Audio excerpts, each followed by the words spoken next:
নমস্কাৰ, স্বাগতম জনাইছোঁ মোৰ অন্য এটি ৰেচিপিলৈ। আজি মই বনাইছোঁ মহৰ মাংসৰ আচাৰ। হয় ফ্ৰেণ্ডছ, এই মহৰ মাংসৰ আচাৰখিনি বহু দিনলৈ ভালে থাকে। মই যেনেদৰে বনাইছোঁ তেনেকৈ বনালে আৰু ভিতৰে ধুনীয়াকৈ কিন্তু সিজিছেও। মই কেনেকৈ বনালোঁ এই মহৰ মাংসৰ আচাৰখিনি, বলক ৰেচিপিটো আৰম্ভ কৰোঁ। এয়া মই আধা কেজি মহৰ মাংস লৈছোঁ। ভালদৰে গৰম পানীৰে ধুই পখালি লৈছোঁ। আৰু মাংসখিনি লওঁতে এটা কথা মন কৰিব, মাংসখিনিত যাতে চৰ্বি আৰু হাড্ডি একেবাৰে নাথাকে, অকণো যাতে চৰ্বি লাগি নাথাকে। চৰ্বি লাগি থাকিলে আচাৰখিনি বেয়া হৈ যাব। বাৰু যিয়ে নহওক, ইয়াতে মই দি দিলোঁ হালধি গুড়ি, জলকীয়াৰ গুড়ি, জিৰাৰ গুড়ি আৰু আদা নহৰু বটা। এয়া আধা চামুচ আদা বটা, আধা চামুচ নহৰু বটা, এচামুচ হৈ গ'ল। আৰু তাৰপাছত দি দিছোঁ মই সোৱাদ অনুসৰি নিমখ। আৰু এই গোটেইখিনি মছলা দি মই এতিয়া ভালদৰে মাংসখিনি সানি ল'ম। এয়া দেখিছে, মছলাখিনি ভালদৰে মিক্স কৰি ল'ম। ইয়াতে মই এতিয়া মিঠাতেল নিদিওঁ, অকল মছলাখিনি সানিয়ে মই 10 মিনিট সময় থৈ দিছিলোঁ। তাৰপাছত দেখিছে গেছৰ চুলাৰ ওপৰত দি দিছোঁ আৰু মাংসখিনি মই ঢাকনি মাৰি মাৰি ভালদৰে এতিয়া সিজাম। আৰু দেখিছে মাংসই যথেষ্ট পৰিমাণে পানী এৰি দিছে আৰু এই মাংসৰ পানীখিনিতে মই ধুনীয়াকৈ মাংসখিনি ৰান্ধি ল'ম। আৰু মাংসৰ পানীখিনি যেতিয়ালৈকে শুকাই নাযায় তেতিয়ালৈকে ভাজি থাকিম, মই মাংসখিনি ৰান্ধি থাকিম। আৰু মাংসখিনি মই 80%হে ৰান্ধিম, বাকী 20% আৰু মই কেনেকৈ বনাম আপোনালোকে চাই থাকিব ৰেচিপিটো শেষলৈকে। এয়া দেখিছে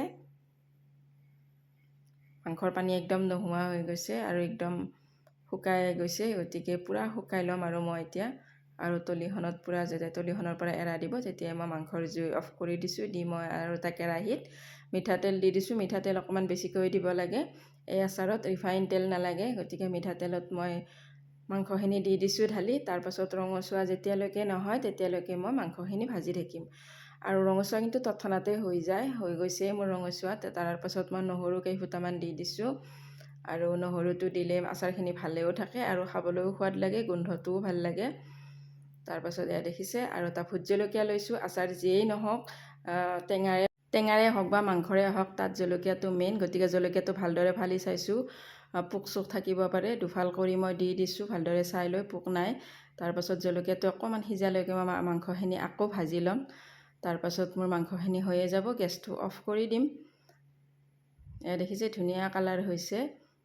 তাৰপাছত মই অকণমান ঠাণ্ডা হোৱাৰ পাছত দেখিছে প্লেটখনত এনেদৰে উলিয়াই লৈছোঁ। আৰু কালাৰ দেখিছেনে কি ধুনীয়া কালাৰ, বাহিৰে একদম মচমচীয়া হৈছে আৰু ভিতৰে জুচি টাইপ হৈছে। ফ্ৰেণ্ডছ, কেনেকুৱা পাইছে ৰেচিপিটো জনাব।